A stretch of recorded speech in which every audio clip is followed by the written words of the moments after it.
नमस्कार दर्शक मित्रों, मैं आचार्य दुर्गा प्रसाद शास्त्री आप सभी का स्वागत आपके YouTube चैनल में करता हूँ। इस चैनल में विविध प्रकार के वीडियो बनाए जाते हैं, खास तौर पर किसी एक सवाल का जवाब भी रहता है। तो हम यहाँ पर देखेंगे आज का पंचांग और साथ ही में जानेंगे आज का राशिफल और सवाल का जवाब भी।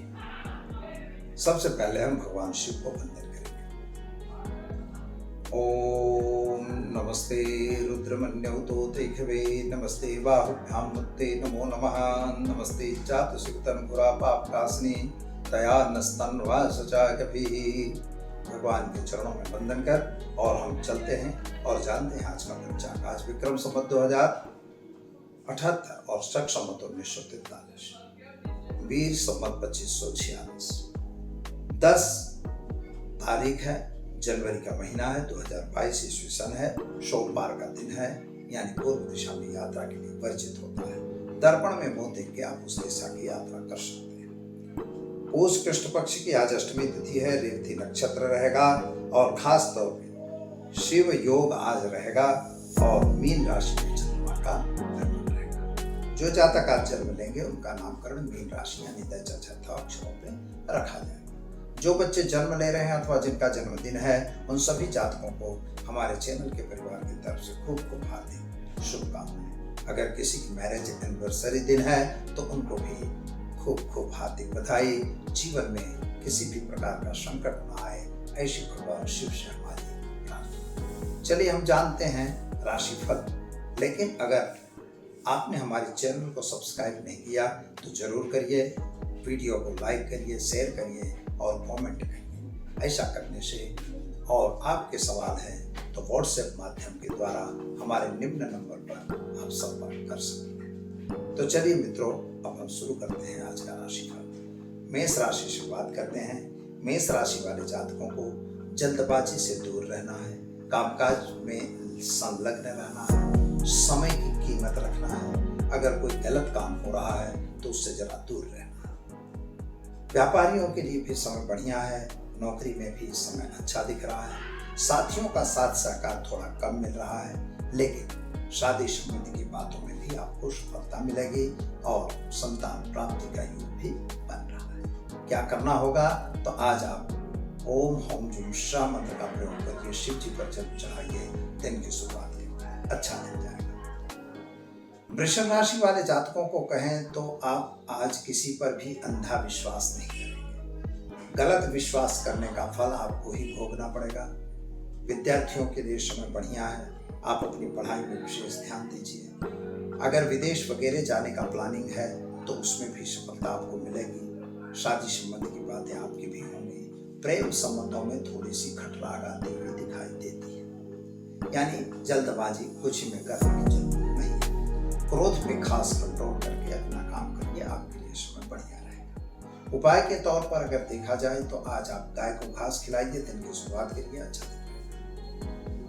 मिथुन राशि की बात करते हैं तो मिथुन राशि वाले जातकों के लिए सामान्य रूप से समय बढ़िया है। किसी भी कार्य को अगर कर रहे हैं तो प्लानिंग से करिए। वेल प्लानिंग किया हुआ कार्य सफल होता है। अगर आप प्लानिंग करने में निष्फल जाएंगे तो नुकसान। किसी अपने से बुजुर्ग या तो विद्वान से उसका सलाह लीजिए, परामर्श करिए ताकि आपको उसकी सफलता प्राप्त हो सके। दूसरी एक बात यह ध्यान रखना है मित्रों कि मान लीजिए कि आप कोई ऐसा कार्य कर रहे हैं कि जिस कार्य से आपको सफलता मिल रही है तो उसी कार्य में आप लगे रहिए। बारंबार कार्य को बदलने की जरूरत नहीं है। मन आपका विचलित हो रहा है यह निश्चित है, लेकिन विचलित मन से भी आपको कार्य व्यवस्थित करना होगा। अंधा विश्वास किसी पे नहीं करना है और खास तौर पर नौकरी वगैरह में सफलता मिलेगी। शादी संबंधी बातों में थोड़ी निष्फलता दिख रही है। संतान प्राप्ति के योग दिख रहे हैं। घर में नए मेहमान के आगमन होंगे। क्या करना होगा? तो गाय को घास खिलाकर दिन की शुरुआत करें, अच्छा दिन जाए। चलिए अब हम देखते हैं मित्रों मिथुन राशि। मिथुन राशि वाले जातकों की बात करें तो आपके लिए सामान्य रूप से समय बढ़िया और सुंदर है, कामकाज भी ठीक है। जल्दबाजी में आपको भी निर्णय नहीं लेना है। कोई लोगों के साथ की मुलाकातें जो हैं वह सफलता तो देंगी, लेकिन जल्दबाजी नहीं करिएगा। नए रास्ते पे जाना है तो पहले पुराने रास्ते को टटोल लीजिए। क्योंकि कहीं हो सकता है कि आगे के रास्ते में आपको कोई अड़चन आ जाए। जिन पर आपने यकीन किया था उनके द्वारा ही छल कपट होने की संभावना है। दस्तावेजी सिग्नेचर वगैरह करने से बहुत सावधान रहिएगा और शादी संबंध की बातों में सफलता मिलेगी। और किसी ऐसे व्यक्ति से संपर्क में न आए कि जो कोई गलत काम करता हो। क्या करना होगा? तो आज आप एक गरीब को भोजन कराकर दिन की शुरुआत करें, अच्छा दिन रहेगा। चलिए देखते हैं कर्क राशि। कर्क राशि अरिटा और ह अक्षरों से जिनका नाम प्रारंभ होता है उनके लिए आपके ग्रहों की स्थिति के हिसाब से अगर हम देखें तो आपके सप्तम भाव पर शनि बुध की स्थिति बन रही है और इनकी वजह से भाग्य थोड़ा धीरे चल रहा है। जो आपने प्लानिंग बनाई थी वो प्लानिंग पूरी नहीं हो रही है, कुछ उसमें अड़चने आ रही है। कोर्ट कचहरी में आपको सफलता मिल रही है। पति पत्नी के बीच थोड़ा जो अंतर था उसमें कोई समझौता होने के चांस दिखाई दे रहे हैं। नए लोगों की मुलाकातें अच्छी फलदायी होंगी। और दूसरी बात है कि गुरु महाराज की कृपा आप पर बस ऐसा योग अवश्य बन रहा है, जिसकी वजह से लेन देन अगर करना है तो बिल्कुल लेन देन से दूर रहिएगा। पुराने फंसे हुए पैसे या जमीन वगैरह की मैटर वह सॉल्व होती हुई दिखाई देती है। क्या करना होगा? तो आज गाय को चने की दाल गुड़ रोटी खिलाकर दिन की शुरुआत करें, अच्छा दिन रहेगा। चले अब हम देखते हैं सिंह राशि। मठ अक्षरों से जिनका नाम प्रारंभ होता है उनके लिए सिंह राशि वाले जातकों के लिए सामान्य रूप से समय बढ़िया और सुंदर है। कामकाज भी अच्छा दिखाई दे रहा है। नए जगह में अगर जाना हो रहा है यानी नौकरी को लेके हो सकता है कि प्रमोशन वगैरह हो और ट्रांसफर वगैरह होने के चांस दिखाई देते हैं। पति पत्नी का संबंध अच्छा रहेगा। शादी संबंध की बातें भी होगी और संतान को लेके जो चिंता मन में थी उसमें राहत मिलेगी। संतान प्राप्ति का योग भी आपको बन रहा है, यानी अगर संतान है तो उसकी चिंता में से भी मुक्ति होगी और नहीं है तो होने के चांस अच्छे। क्या करना होगा? तो ओम ऐं ह्रीं क्लीं चामुंडा विद्ये मंत्र का जप करिए, दिन की शुरुआत के लिए अच्छा दिन रहेगा। चलिए हम देखते हैं कन्या राशि। पठण अक्षरों से जिनका नाम प्रारंभ होता है आपके ग्रहों और गोचरों की स्थिति के हिसाब से थोड़ा समय कमजोर जरूर दिखाई दे रहा है, लेकिन कुछ ऐसी योजनाएं हैं जो पुरानी योजनाएं आपने बना रखी थी, उन योजनाओं का प्रतिफल आज आपको मिलेगा। आप नया काम भी कर सकेंगे और नए कार्यों में आप जुड़ भी सकेंगे। और दूसरी एक बात यह है कि आपके लिए जो शनि महाराज की स्थिति है वह आपको कुछ नया देगी। प्राप्ति के योग अच्छे दिख रहे हैं, चाहे वह जमीन मकान का हो, चाहे शेयर बाजार या अन्य बाजारों का हो, हर चीजों में आपको नफा मिलेगा। क्या करेंगे आप? तो भगवान सूर्य को जल चढ़ाकर दिन की शुरुआत करें, अच्छा दिन रहेगा। चलिए अब हम देखते हैं तुला राशि। तुला राशि वाले जातकों की बात करें तो आपके मंगल और केतु की वजह से थोड़ी सी नुकसान हो रही है। वाणी पे जरा कंट्रोल रखिए। किसी के साथ ऐसा गलत व्यवहार न करिए कि जिस व्यवहार की वजह से आपको सहन करना पड़े। नए लोगों के साथ मुलाकात आपकी सफल होगी। कुछ लोग आपको कह रहे हैं, किसी के कहे कहावे में आकर कोई गलत काम नहीं कर रहा है। दूसरा, आपके जमीन मकान संबंधी प्रश्नों का सॉल्यूशन होगा। नौकरी वगैरह में प्रमोशन मिलने के चांस दिख रहे हैं। तो क्या करेंगे? तो आज गाय को घास खिलाकर दिन की शुरुआत करिए, अच्छा दिन रहेगा। चलिए अब हम देखते हैं तुला राशि। र और त अक्षरों से जिन तुला राशि रिटेक। चलो हम अब देखते हैं वृश्चिक राशि। न और य अक्षरों से जिनका नाम प्रारंभ होता है उनके लिए आपके ग्रहों की स्थिति के हिसाब से अगर देखा जाए तो कामकाज तो ठीक ही दिख रहा है। शुक्र और बुध का योग, जो शुक्र और सूर्य का योग कुछ संबंधों में नुकसान दे रहा है। वह घरेलू वातावरण बिगड़ सकता है और घर के अंदर कोई तकलीफ है तो उसमें भी थोड़ी सी दिक्कत आ सकती है। कोई नया कार्य ऐसा न करें कि जिससे घर में आपत्ति आए और पैसों का नुकसान, क्योंकि आर्थिक नुकसान की संभावना बन रही है। विदेश गमन वगैरह में आपको सफलता जरूर मिलेगी। और एक बात ध्यान रखिएगा, वाहन वगैरह चलाने से सावधान रहिएगा। उपाय के तौर पर महामृत्युंजय मंत्र का जप करके शिव पर जलाभिषेक करिए, दिन की शुरुआत करिए, अच्छा दिन है। चलिए अब हम देखते हैं धनु राशि।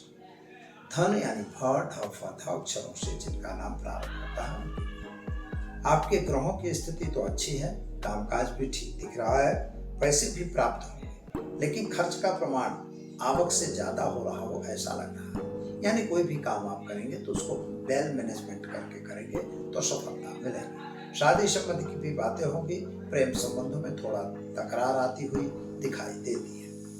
विद्यार्थियों के लिए समय बढ़िया और सुंदर है, विदेश गमन वगैरह में आपको सफलता मिल जाएगी। जल्दबाजी में कोई निर्णय लेने की जरूरत नहीं है।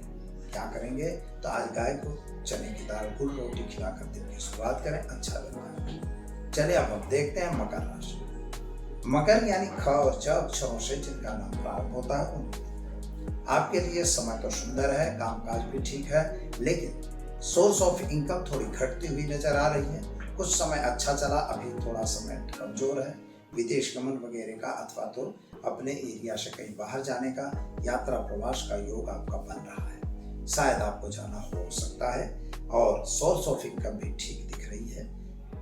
विद्यार्थियों के लिए अच्छा समय है, संतान प्राप्ति के लिए भी समय अच्छा है, लेकिन संतान के लिए थोड़ा कैरियर को लेके या उसके डेवलपमेंट को लेके आप थोड़ा चिंता तो जरूर है। क्या करना होगा तो आज ओम सम शनिश्चराय नमः मंत्र का जप करके दिन की शुरुआत करें, अच्छा दिन है। चलिए अब देखते हैं कुंभ राशि। ग श श श अक्षरों से जिनका नाम प्रारंभ होता है उनके लिए समय अच्छा है। जमीन मकान संबंधी जो प्रश्न थे उनका सॉल्यूशन आ रहा है। कोर्ट कचहरी में आपको सफलता मिलेगी, शादी संबंधी की बातों में भी सफलता मिलेगी। संतान संबंधी थोड़ी चिंताओं में वृद्धि होगी। विदेश गमन वगैरह के कार्यों में आपको सफलता मिलेगी। अगर व्यापारी हैं तो अपने व्यापार को बढ़ाना चाहते हैं, लेकिन एक्सटेंशन करने का भी समय योग्य नहीं है, अतः सावधान रह के काम करना जरूरी है। क्या करना होगा तो ओम नमः शिवाय मंत्र का जप करके भगवान शिव को जलाभिषेक करिए, अच्छा दिन रहेगा। चलिए अब हम देखते हैं मीन राशि। चौथा अक्षरों से जिनका नाम प्रारंभ होता है आपके लिए समय सुंदर और अच्छा सामान्य है, लेकिन एक बात ध्यान रखिएगा कि कुछ कार्यों में आपको निष्फलता मिल रही है। टेंशन और डिप्रेशन में रहने की जरूरत नहीं है। शादी संबंधी की बातों में सफलता मिलेगी और खास तौर पर आपको जमीन मकान वगैरह के प्रश्नों में भी सॉल्यूशन आता हुआ दिखाई देता है।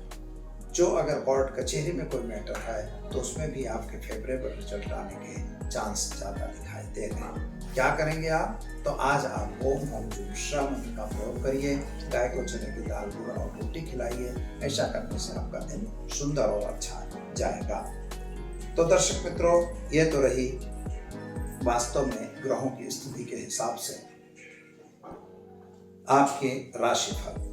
अब हम जानेंगे कि किस तरह से ग्रहों को ठीक किया जाए। यह बहुत बड़ा सवाल है। यद्यप सब लोग पूछते हैं कि यह ग्रह तो इतने दूर हैं, वे हमारे तक असर क्या करेंगे, वो हमारे की इफेक्ट हमारे पर क्या होगी। बहुत से लोग बोलते हैं, क्योंकि वो सब पढ़े लिखे हैं। अपने आप को वो लोग पढ़े लिखे समझते हैं कि हम पढ़े लिखे हैं, इसलिए हम लोग तो वैज्ञानिक हैं, हम आधुनिक हैं। लेकिन ये आधुनिकता जो है ये गलत है। गलत इस तरह से है कि जो इफेक्ट ग्रहों की है वो इफेक्ट सब पे रहेगी ही। कभी कभी यह देखा गया है कि एक ही समय में जन्मने वाले दो बच्चों का भाग्य एक सरखे नहीं होता। तो यह क्या हुआ, कर्म प्रधान विश्व कर राखा कोकर कर्क पढ़ा विशाखा। यह कर्म प्रधान विश्व है। लेकिन जो ग्रह हैं आपके अगर कमजोर हैं, अगर उनको आप ठीक करते हैं यानी उनको मजबूत करने का प्रयत्न करते हैं, तो वो कैसे हो सकता है। एक तो उनके कुछ मंत्र हमारे ऋषियों ने दिए हैं, उन मंत्रों का जप वगैरह करके उनको अनुष्ठानित करके हम उनका प्रयोग करते हैं। दूसरा होता है उनके वस्तुओं का दान देना। तो दान देने से वैसे भी पुण्य का प्रभाव बढ़ेगा। सामान्य याद रखिए कि आपका जब पुण्य प्रभाव घट जाएगा तो आप पर ग्रहों की इफेक्ट बैड होने लगेगी। जब पुण्य प्रभाव आपका बढ़ जाएगा तो वही खराब ग्रहों की असर जो है वो अच्छी होने लगेगी। तो जो खराब ग्रह हैं या तो उनको जप करके यज्ञ करके आप ठीक कर सकते हैं, नहीं करना है तो उनके आप दान कर दीजिए।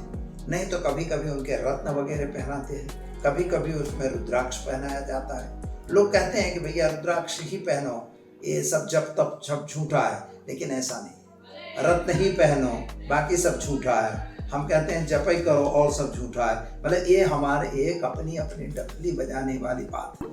बाकी हर उपाय हर रीत से ग्रहों के लिए इफेक्टिव होते हैं। शिव जो है वो ग्रहों के अधिपति देवता हैं, महादेव इसीलिए कहे गए हैं। उनकी पूजा करिए, पीपल के वृक्ष में जल डालिए, गाय को घास खिलाइए, गरीबों को भोजन कराइए, अपंगों को खाना खिलाइए, उनको वस्त्र दान कीजिए।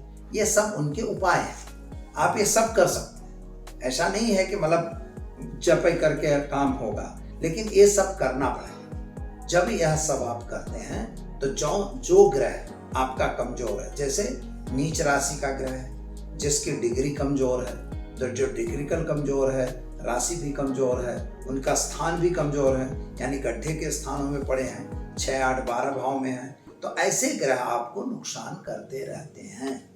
तो उनका हमें क्या करना है, या तो उनको जप करके ठीक करो, यज्ञ करके ठीक करो, दान करके ठीक करो, या उनकी वस्तुओं का उपाय करके ठीक करो। लेकिन इस तरह से रुद्राक्ष है, या तो फिर आप रत्न पहनो, इस तरह से सब चीजें आप कर सकते हो। तो ग्रहों का जो वजन है वो इस तरह से आप ठीक कर सकते हैं। ऐसा नहीं है कि मतलब नहीं होगा। और ग्रहों की इतनी दूर से इफेक्ट है, तो मित्रों सूर्य महाराज जमीन पे आते हैं, सुबह उनकी कोमल किरणें होती हैं, दोपहर उनकी कड़ी किरणें होती हैं, शाम को फिर कोमल होती हैं, रात में फिर ठंडी पड़ती है। तो ये क्या है, यही इफेक्ट ऑफ द प्लैनेट्स है। क्योंकि वह प्लैनेट जिस तरह से घूमता है उसी तरह से पृथ्वी पे प्राणियों को भी इफेक्ट करता है। तो दीजिए आचार्य दुर्गा प्रसाद शास्त्री को इजाजत।